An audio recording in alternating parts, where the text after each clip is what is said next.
Hi, and welcome to Cool Congregations. My name is Andre Duggan with Interfaith Power and Light, and I'm going to show you how to enter the Cool Congregations Challenge and fill out the form.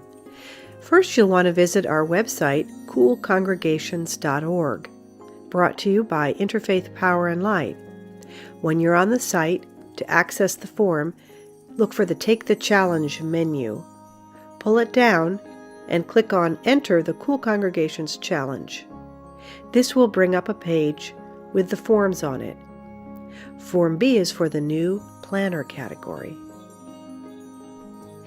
All other categories use Form A. This is the Cool Congregations entry form.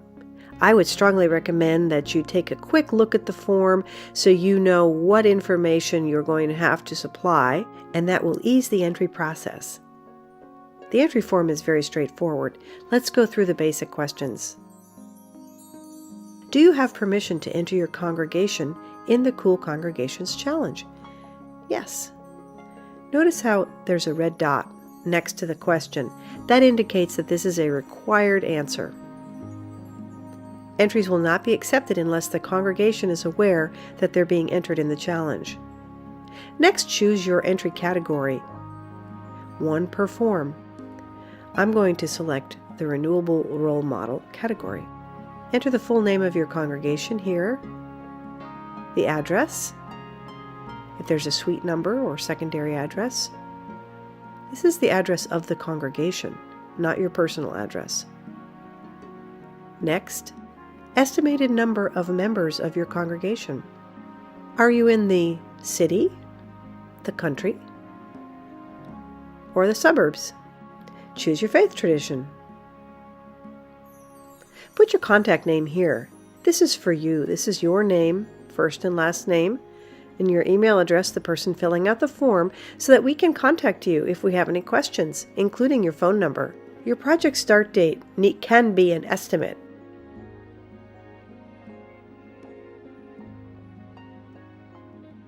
Projects must be completed within a 14-month period between October 18th, 2012 and December 31st, 2013.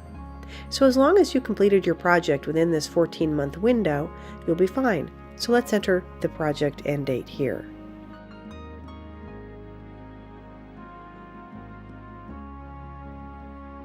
Give your entry a title.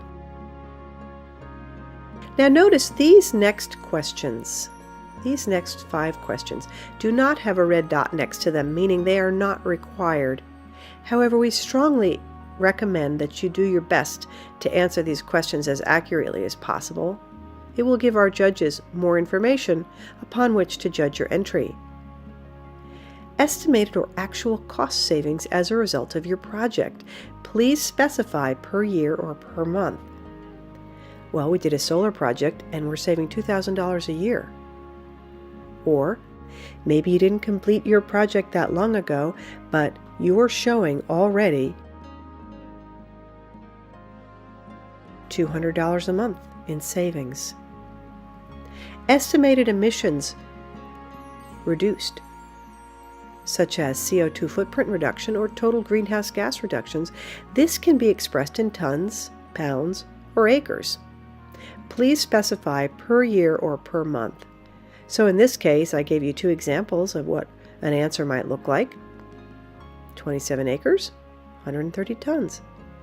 Remember that the Cool Congregations website has a congregational calculator that if you use it, put in your baseline numbers and you put in your numbers after your improvements, and you can calculate your total savings.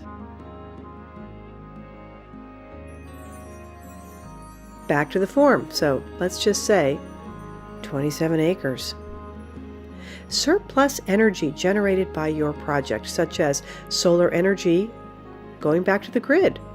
Please specify again per month or per year. Here are 2 examples of what your answer might look like. Let's say you are generating surplus energy and it equals $2,000 a year. Maybe you don't know at all. You can leave it blank. Estimated water savings in gallons. Well, you know what? This is a solar project and I don't have an answer to that question. You can leave that blank. Estimated percentage of energy savings per year. Now, you can express this in terms of your carbon footprint reduction, 25% carbon reduction, or in your energy savings. We have saved 25% off of our energy bills this year thanks to our new solar energy project. Next on the form, you have 4 narrative questions to answer.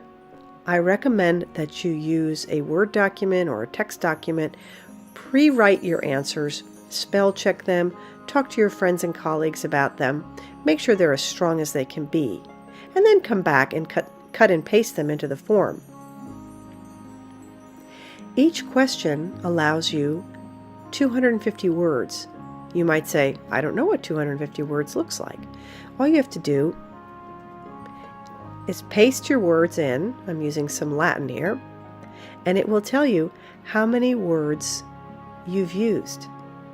So in this case, I have a maximum allowed of 250 words, but I've only used 69, so I can use quite a few more words. So what you do is you just go through and you answer these questions, 4 of them, and you're almost done. The questions are, describe the challenge that your congregation faced. An example might be, our challenge was to make our 19th century building more energy efficient on a shoestring budget. Explain how your challenge was met. What did you do? Describe your final result. What happened as a result of your efforts? Here's where you can get into some detail about what happened, what you're saving. Explain what inspired your congregation to do this project. You can even talk about what inspired you personally, or what about your project inspires others. You're almost done. All you have to do now is attach 1 photo. You can attach up to 3. You can also attach a photo along with a PDF, maybe a flyer, maybe you had an event, or a document. Maybe you have a little bit more information that you want us to take a look at. Here's where you attach it. Choose your file, attach it. Maybe you have a web address you would like us to look at. Remember, this is optional. It's not required. However, we do require that you attach at least 1 photo of your project. Make it a good one because the judges look at those photos. Next, submit. If there are any fields that aren't filled out, it will tell you in red and you can go back and look. Once you have entered, you can get the promo code for ShopIPL. You will be all set and you will have entered the Cool Congregations Challenge. You can sit back and wait to hear from us. We will definitely be in touch with you. Thank you so much from all of us at Interfaith Power and Light for all the amazing work that you're doing in response to climate change and as good stewards of God's creation. Thank you.